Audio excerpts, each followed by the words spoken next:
Well, good afternoon. If it's Monday at 3 o'clock Eastern Time, it's Mondays with Michael live here on Facebook. Welcome to the room. If you jump into the room while I'm here live over the next few minutes, send us a little message, say hello. If you're watching this post session, thanks for checking it out. Getting really good feedback on our little Mondays with Michael live here, sharing some tips around management, teamwork, supervisory skills, some HR topics, some small business topics from time to time, just some thoughts and ideas that help make your workplace a little better, a little more productive, and help folks get along a lot better. So today's session is on teamwork. And so we've done some overviews of this 5 behaviors program. I'm going to do a little more deeper dive in it for you today, at least in 2 of the areas. But I'm here to also let you know that we do have a webinar next week, December 12th at 3 p.m. We are doing the full, deep 1-hour overview, deep discussion of the 5 behaviors of a cohesive team. We do that pretty regularly, so if you haven't sat through that session or you're thinking about teaching that session, please join in. I'll put a link in here to wherever you're seeing this. And registration is still open. We have a few folks signed up. Hopefully we get a few more folks signed up. And thanks for that. If you're not joining us, if you're not following us on social media, please follow us on social media here on Facebook if you're watching, or LinkedIn, Twitter. Also follow my personal Facebook account, because we do post some stuff there, retweet some stuff, repost some stuff. So please find me out there on social media. As always, I will go to my notes. Before I do that, though, I want to grab a little sip of coffee because it's that time of the day. And this is one of my favorite coffee mugs.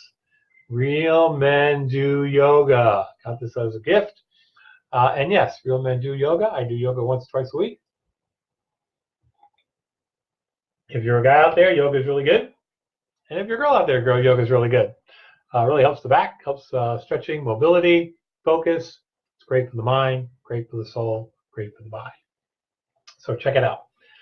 Okay, so we are going to talk about this 5 behaviors program. But before we do that, I'm going to give you a little another commercial. I am offering you, if you're reading this, or you're seeing this, or you're watching this, free 30-minute consultation. So if your team is struggling and would like some free advice, I'm happy to offer that free advice. So wherever you're seeing this, just send me a message, personal message. Michael, I'd like my 30-minute free advice. We'll do it via phone. We can do it face-to-face via coffee if you're here in the DC area. But I'm here to help. So some tips, some thoughts about teams working better together. If your team is struggling, give me a call. We'll talk about it. We'll chat about it. See what we can do to help your team work better together. So the 5 behaviors program. Again, for those of you who have seen this program before, it's built on Patrick Lencioni's model of the 5 dysfunctions of a team. If you've read the book is basically the backbone for the program. It really focuses on those 5 different areas. Today, we're going to talk about DISC, trust, and conflict, which is kind of the first half of the program. And then when we come back next week, we'll talk about commitment, accountability, and results, which are 3 also very, very important topics. So who is this program good for? This program is really good for teams that are struggling. Not new teams that you get together. We do work with a lot of government contractors, and HR directors call me and say, Michael, we have this new team put together. Could you do this program and get them all work better together? Not really this program. We do a lot of DISC in that environment just to get people to know each other a little better. It's good to do a half-a-day DISC session just to talk about who's who on the team and how to work better together. Those are usually half-day programs. This is usually 5 half-days. It's about 16 to 20 hours worth of training done over a course of time. Though it can be done on a full day, and Wiley's developed a full-day program. Most of the time when I deliver it 5 half-days. Mine is a skill-building program. We want participants to try these skills and then move forward to the next module. So participants who agree to this program, I usually work with the leader a little bit before we dive into this program. The leader or leaders of the team are a very, very important part of this program because they are the eyes and ears, the coaches, if you will, between sessions. We really want folks to practice these behaviors between session, and the leader or leaders become a big part of that. So if the leaders are not bought in, or all in, as they say, to this program, really not going to work. I'll get an HR director call me and say, Michael, I want to do the 5 behaviors program for that team in accounting or HR, wherever it is they want to do it. And so I'll call the leader up and set up a meeting, and during that meeting, the leader will say, well, this is just an HR thing, so go ahead, whatever you got to do. It's not the kind of engagement we're looking for. So if the leader's not really bought in to this program, it's going to be difficult for it to succeed. So, but if the leader is bought in, or the leaders are bought in, we really want to try this. We think this is going to work. I've read the book. I really want to bring this to to my team, chances of success are a lot greater. So participants start by taking a two-part assessment. They'll take a DISC assessment along with a team assessment, all done through the electronic platform, all done at their desktop. All those scores are combined into their 5 behaviors of a cohesive team report. And then we take that report, we get the group report, and we set up our first session. Our first session is really focused on DISC and trust. So there is a DISC portion to this program, and there's obviously the trust portion of this program. The trust portion of this program is really focused on vulnerability-based trust.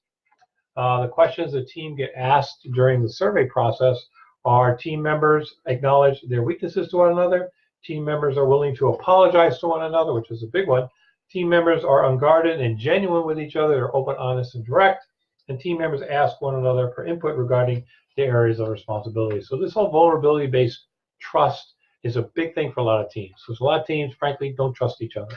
I work with teams that just don't trust each other. They don't trust, I mean, they literally sit 2 doors down in the office and they don't trust that person. I'm not sure how that happens, but it happens. It happens quite regularly. So you have to try to break some of those barriers down in trust. And by using these questions to facilitate a structured discussion around trust, why it's working, why it's not working on the team, it's very, very important. We really rip the Band-Aid off in this module around trust. A couple activities we do around that I'm not going to tell you about because you have to take the program, see them, but we do deeper dive this a little bit, and then we get into the DISC part. And like all of our programs around DISC, there's some DISC things we do. We'll get the team broken down into its DISC parts.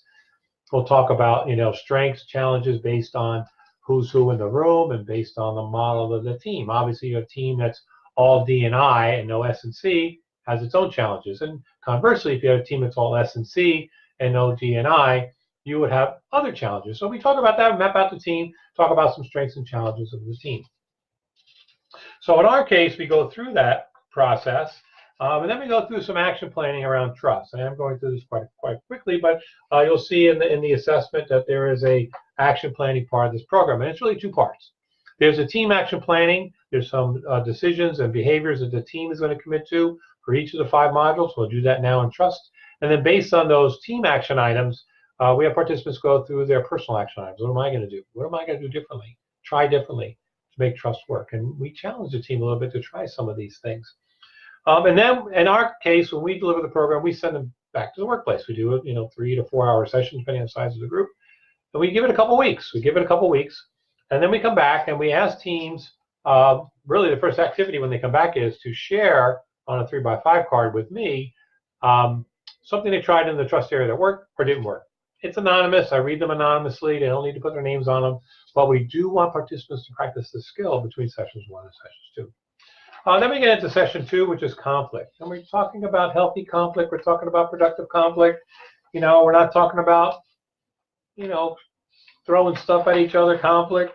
We're not talking about WWE conflict. We're talking about conflict in the workplace. Now, I'm here to share with you, not all conflict is bad. And conflict handled correctly, or taken to a place, is actually good for the team. Disagreement is actually okay. Participants get asked the questions. Team members voice their opinions, even at the risk of causing disagreement. Team members listen to one another's opinions during meetings. When conflict occurs, the team confronts and deals with the issues before moving to another subject. And during team meetings, the most important and difficult issues are discussed. And again, we go through that process. We discuss that. We break the team down, talk about that. There is a DISC portion of this during this module. So we talk about DISC and conflict and how your style affects the way you approach conflict. Other activities we do in Module 2. Again, we get to a place in Module 2 in conflict where we get to the action items. There are some ideas in the program about some action items around conflict and how to better address conflict. Team action items, and then personal action items. We gather the team action items along the way. We're building the team playbook, which are all the action items along the way, and we bring that to each of our meetings. We end Module 2 conflict. We send them back to the workplace. We bring them back in next week or a couple weeks later for Module 3 commitment. And that's where I'm going to end today. We're going to talk about commitment next week. I'll put some links in here for you to take a look at later. If you want your 30-minute free session with me about teamwork, I'm happy to do that. Thanks for hanging out. Mondays with Michael live here on Facebook. Have a great week. We'll see you next Monday. Bye.